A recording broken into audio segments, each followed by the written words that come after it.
wanna hear a love song. I got on this airplane just to fly,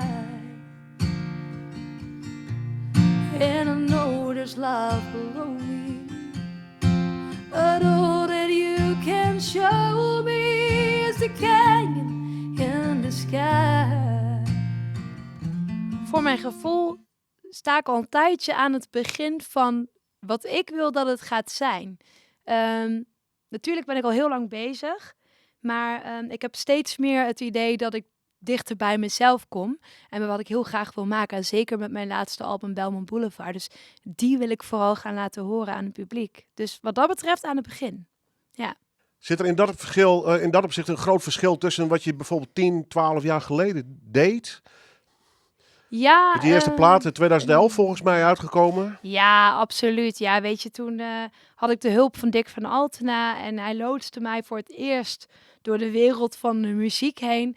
En op een gegeven moment laat je dat los, daar hadden we het net wel even samen over. En dan ga je je eigen pad volgen en dan ga je puur op je eigen gevoel, op je eigen kompas ga je produceren, maken, schrijven en dus ook naar de mensen brengen. Dus ja, er zit wel duidelijk een verschil in. Ik laat ook hokjes los. Hokjes die vertellen hoe het eigenlijk zou moeten zijn. Hoe heb je het aangepakt?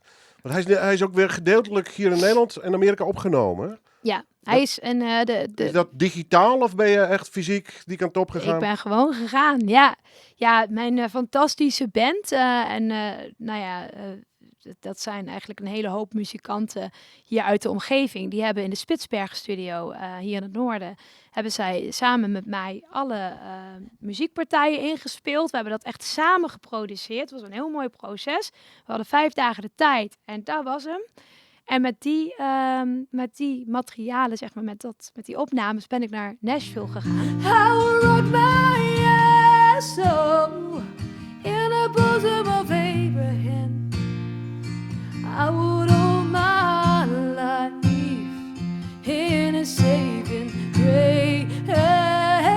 I would walk all the way from Boulder to Birmingham if I thought I could